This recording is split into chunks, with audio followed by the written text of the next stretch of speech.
One of the favorite players in all of college basketball, men or women, does not need a gender next to it, is Caitlin Clark, the All-American from Iowa. Caitlin, it is so great to see you. Thank you so much for giving us some time for 24 hours of nothing but net. Absolutely. Thanks for having me on. It's good to be back and see you again. Especially during exam time, which you are taking a little study break to spend some time with us. What you got coming up here in the next week or so with your finals?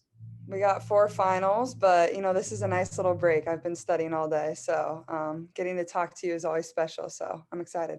And I believe you've been studying all day. I don't think you're just saying that, even I though, have. I'm about to go to the gym after this, though. Don't worry. that's much more like it, even though, I don't care about academics very much. I mean, I'm not afraid to say that. I mean, just keep working on your jumper, just keep working logo to logo, Right. That's right? right.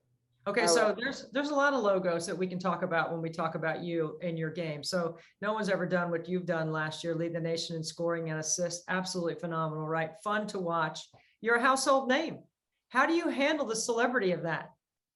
Oh, honestly, it's been kind of crazy. I thought my freshman year was a lot, but then obviously my sophomore year, I think even took a step forward. But it's fun. I think it's really good for our game more than anything to get people excited, to see people tune in. I mean, we had 3 back-to-back-to-back sellouts in Carver Hawkeye Arena. So to see this community kind of support women's basketball and really be there, and they're like into the games, they're cheering, they're Yeah, loud. yeah, You know how it is. You were there I for that know. Big Ten championship game, so I I mean, was it's there. pretty incredible. Coming here has really been more than I could have ever dreamed. And to have 2 years left, I mean, I think it's going to be a special year next year, really.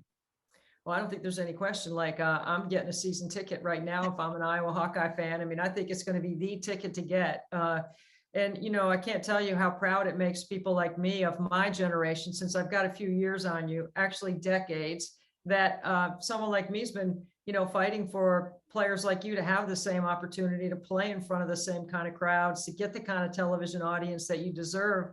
I know it's a lot to manage, but like now you can't go in the grocery store, you can't go to the drugstore, you go out to eat and people try to stop you. How do you do that? I mean, do you need security? Because I got somebody, I can get you some security.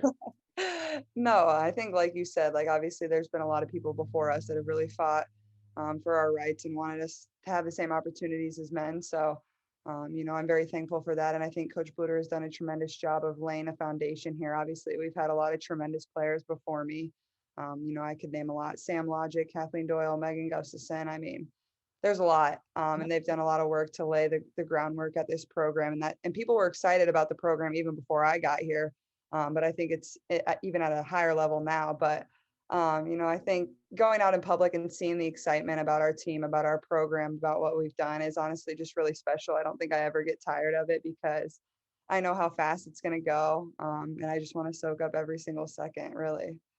I know there's got to be a lift, especially in your workouts when you're trying to add to your game. And everybody's trying to improve this time of year, right? Trying to get a little bit better every day, just get a little bit quicker, a little bit more conditioning, whatever it is that you're working on. How much do you rely on knowing that there are a lot of people watching you and the product is something that you have delivered upon many times over and over again? Does that inspire you? Yeah, absolutely. I think, it's one of my favorite things to be in the gym and to get better. I didn't really take much time off after we lost, one, because we got upset, and two, I just love being in the gym. So I think just improving my game and coming back every single year, even though I average whatever many points, whatever many assists, I still think there's so much areas for me to improve still. I think getting stronger, getting in the weight room, even things off the floor. I think just watching film, knowing the game better. I think all of those are important rather than just spending all the time in the world on the court. I think there's just multiple parts of the game that I can still improve on. So, I love being in the gym. I miss playing in front of a sold out crowd, but I think really getting time to develop your skills and work on them is really special too. And I enjoy that part of it. You have mentioned Lisa Bluter. She's one of the class people in our game on the women's side. I mean, there's no question about it. She's been around a long time. I mean, I knew Lisa before you were born, like when she was coaching at Drake and all the time she spent there having success, and what she's been able to build upon what Coach Stringer did at Iowa is just really remarkable. When you have a player like Monica Sinano who says, you know what, I want to take my COVID year and I want to come back. I know you have to be a part of the reason why she decided to do that. The two of you together is a pretty good combination. How does that uplift your intentions in your workouts? Yeah, I mean, I was probably the happiest girl in the world when she told me she was coming back. I had known for probably quite some time, honestly, since like last summer, but we tried to keep it pretty quiet. And I don't think many people knew. But, I think Monica's one of the most underrated players in the country. I don't think people really understand the way she does things at such a high level. People can't do that the way Monica does. I mean, the way she scores around the block, but also she makes jump shots at a pretty consistent rate too, without dribbling the ball, which is pretty impressive. And I think that's what goes to Coach Jay, our post coach too. She takes the time and really develops them. But, I'm very thankful Monica's coming back. She makes me look pretty good. So, we kind of have a special bond on and off the court. So I'm super thankful and I'm really excited to play with her for another year. Well, you get a high percentage of your assists that go to Monica because she works so hard off the ball. So you mentioned, and we talked about your celebrity and how it's increased, not just around the state of Iowa, we know that, but just nationally because you're an All-American. When with the climate inside college athletics right now, and you're one of the players, there's a handful of players that have a very high name, image, and likeness, that have been able to brand and learn about branding and how you can extend your brand as a young college player. What are the most important things that you've learned? I mean, people look at the money and they go, wow, but to get to that point, there's got to be some steps before the money actually comes in. What have you learned about how to manage all that? Yeah, it's definitely a lot more than I thought I would ever have to deal with when I was first coming to college, because I feel like this NIL thing really happened so fast. It was And a lot of fast, people there's no question.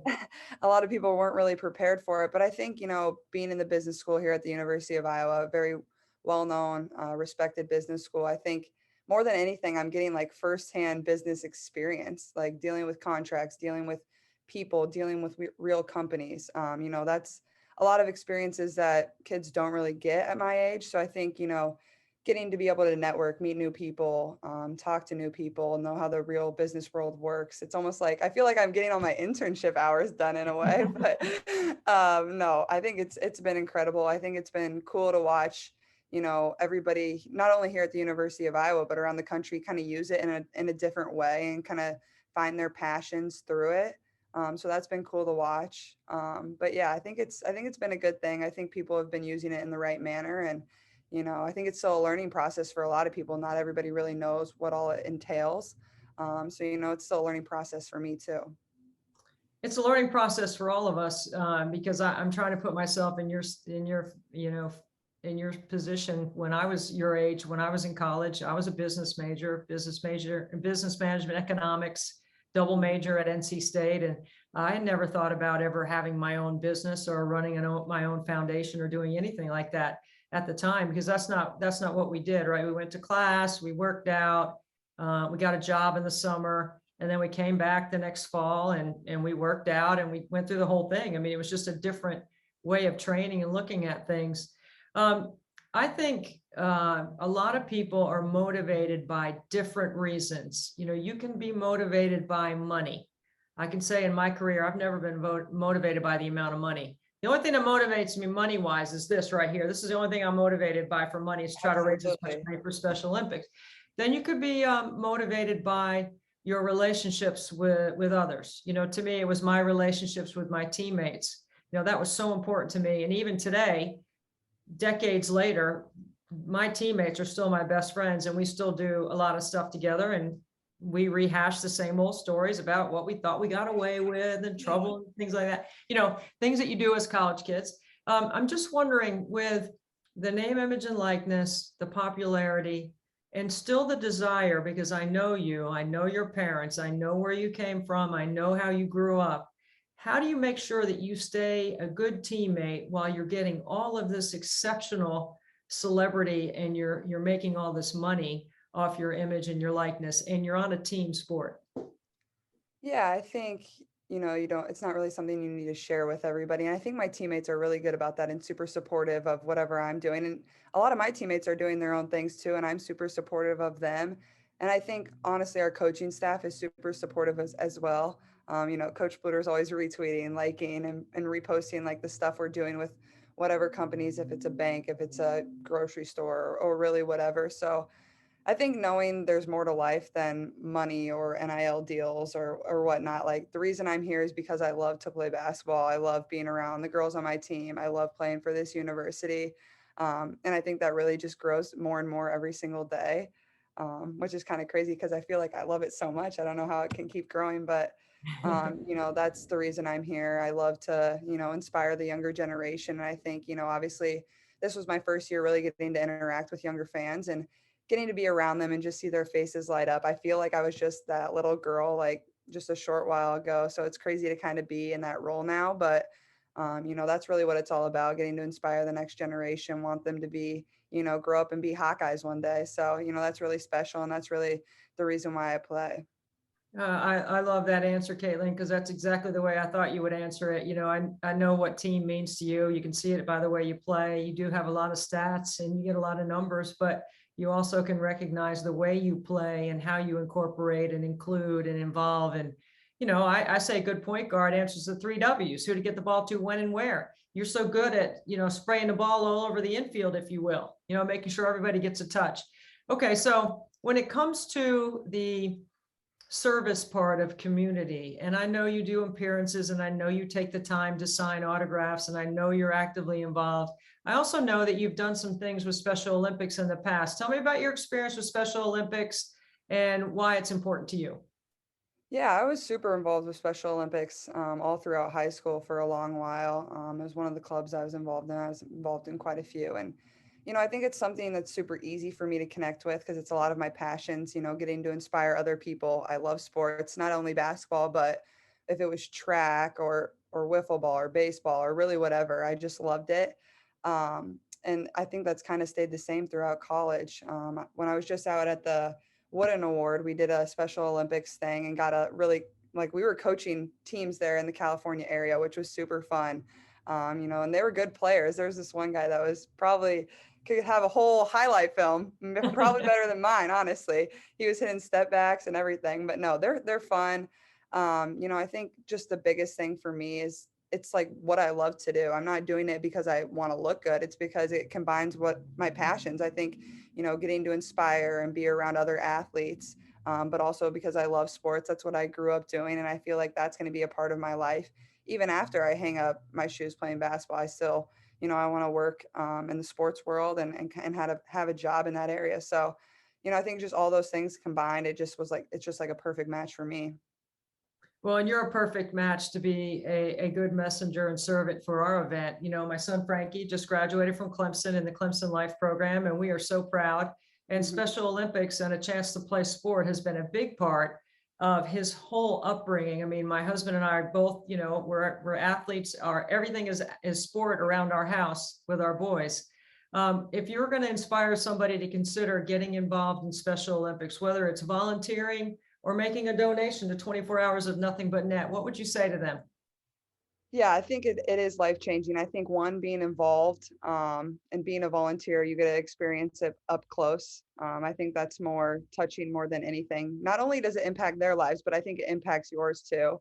And I can say that from firsthand experience, but I think also making a donation, to help better the program, help it spread more. I know we have Special Olympics here at the University of Iowa.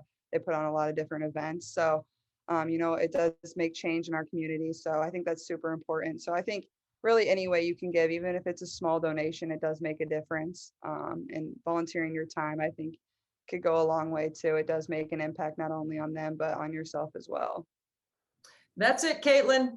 I mean, sign you up. You're part of the ambassador program now for 24 Hours of Nothing But Net. If Frankie was in here, he definitely would draft you on his team. There's no question about it. I draft Frankie too, so. He knows how to pick a winner. He knows how to pick a shooter too, but he doesn't play any defense. So I'm just going to let you know. Perfect for my team. That's all I'm looking for.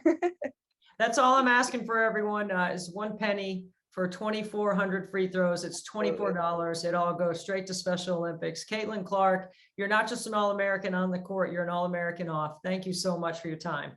Thank you so much. I appreciate it.